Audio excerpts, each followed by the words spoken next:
Hi everybody, I hope that you're all doing really well. So apologies, we are in a slightly different location. We are in my parents' conservatory because my dad is currently upstairs in the study doing work, and as much as he says he is not listening to me when I do filming, I still feel a little bit weird and a bit awkward with filming and talking when I know that people can hear me. So yes, we are down here, so there aren't lovely bookcases behind me, but you know, you've got the side of my house, you know, all of that gardening loveliness. We've got the little lambanana here, so you know, we've got things going on. But today, hot off doing my books that I want to reread video, I discovered that I had been tagged by the lovely Katie from Books and Things to do the Reread Book Tag, and I'll be linking both Katie's video that she tagged me in as well as the original creator. It's a tag that I feel like I've seen a lot of people doing really recently, and I've seen so many wonderful iterations of it, particularly Hannah from Hannah's Books. She did this tag recently and it led to some really interesting discussion about rereading. I love hearing people's different takes on rereading books, from the people who barely ever reread to people who it makes up like 50% of their reading. I'm just so curious by people's reading habits. And like I say, since I did recently do my books I want to reread video, I thought this might be a nice addendum to that. So question number one, let's assume you do reread if you're doing this tag. So where do you sit on the rereading scale from almost never to all the time? So I would say for myself, right now I do a lot more rereading than I ever used to. Especially in the last year or so, I have reread a lot more than I usually do. That being said, you know, some months I will do a lot of rereading, some months I won't do any rereading at all. So give a conservative estimate at around like one book a month I will probably pick up and reread. And especially since audiobooks have become part of my reading routine, I think my rereading level has gone right up, and I'm often rereading some sort of series. So yeah, probably let's say around about a book a month, probably more if I'm doing audiobooks as well. So that would probably account for around about 10% of my reading total. That's fair, I think. That's fair enough. Question number two is, has that changed over your reading life? And I'd say definitely it has fluctuated the amount that I reread over time. As a child, I was a voracious reader, but I was also a voracious rereader. I had absolutely no qualms with rereading constantly. I'd always want to go back to my old favourites. And then, as I've said before, during my GCSE and A-level times, I went into a real reading slump where I was barely reading any new books at all. But I probably would say I was doing a lot of rereading in that time because I felt like my brain could handle that kind of reading, because I think that was a massive part of why I went into such a reading slump, because the idea of like doing my GCSEs and A-levels and having all of this like teenage angst and stress and then like having to read something new, it just felt like too much. But yeah, rereading was a massive part of my life in the first like 18 years of my life. Then as I say, we got to 2014 and that's when I made my big push to get back into reading, and then probably for a good like 4 or 5 years that I didn't reread anything at all. And that was basically due to a feeling like I had to catch up with all of the reading that I had missed out on in that 4-year gap where I barely read anything. And then, as I say, it was probably like 2019 that I started getting back into rereading because I was just really craving going back to some very familiar stories. In fact, I can probably pinpoint it to July 2019, so it's just been a little over a year now. I went back and I decided to reread Animal Farm by George Orwell and Pride and Prejudice, and then I did the whole Harry Potter series in July 2019. So that was a massive reread push month for me. And now that's kind of pushed me back into having rereading as part of my routine. So yeah, there's been a bit of a up and down over time, but now I think I'm in like a happy medium, and I think 10% of my reading being rereads is a nice amount for me. I get to experience new things, but I also get to kind of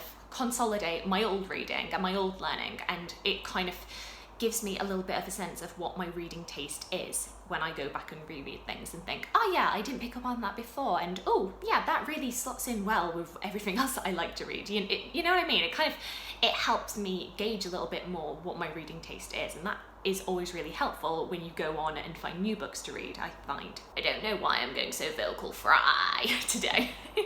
Question number 3 is, when do you reread? Maybe immediately after finishing a book or not till years later? Or is it just when the mood strikes? So Typically for me, it is just when the mood strikes. So usually that is not until years after. However, there are some exceptions to that. For example, most notably in the case of Hamnet by Maggie O'Farrell, I actually went and reread this pretty much like a month after my initial read because I was wanting to kind of do a review of it. I was wanting to give like in-depth thoughts about it, but I hadn't really made up my mind, and I just knew I need to reread this. So yeah, it was pretty much a month from reading it the first time to doing the reread, and that really helped me work out what my thoughts were on this book. Another book that I went fairly quickly from the first read to the second read was Wolf Hall by Hilary Mantel. As I've said before in previous videos, like when I first read Wolf Hall, I didn't really like it. That was back in November of last year, and then I picked it back up again, I think April, May time. April, and fell in love with it, and I think that's because I knew what I was getting myself into.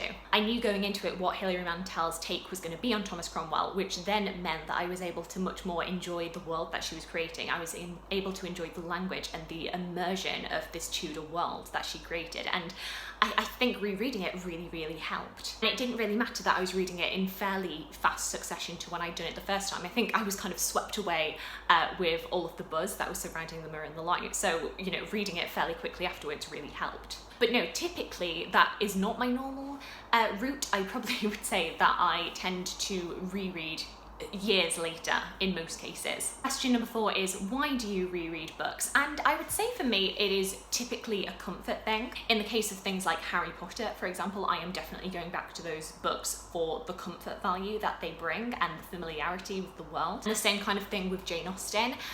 Other books I'm rereading because I just kind of want to clarify what my thoughts are about it. Maybe it's been quite a bit of time between the first time I read it and now, and I just want to be doubly sure what my thoughts are about it before I start spewing my opinions, especially on the internet. As I said in my books I want to reread video, I'm wanting to go back to Jane Austen and to The Secret History and If We Were Villains because I'm kind of wanting to work out how they rank next to each other. And it's the same reason with wanting to reread a lot of my old favourites, is I'm kind of wanting to be able to quantify how each of those books rank in my head, and you know, I don't think I can properly do that without reading them back to back. But I also just generally think there is so much value to get from rereading books. I will never understand people who say, oh, once you've read it the one time, that's it, you can't get anything more out of a story. I highly disagree with that. I think the further away from a book you get, the more context and the more knowledge you accumulate, the better you are sometimes to understand a book that maybe didn't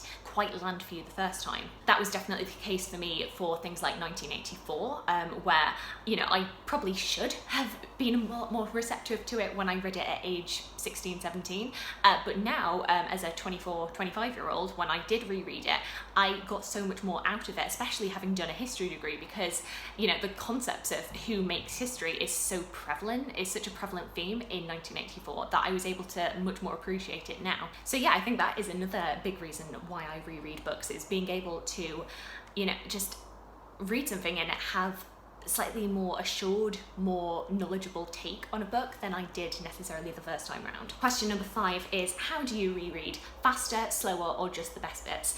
For me, I would probably say I reread books a little bit faster than I did the first time round. And I think that's purely because I know where the plot is going, so I don't really have to mull over it quite so much. And I can kind of allow myself to get swept up in the story a bit more than I did the first time round.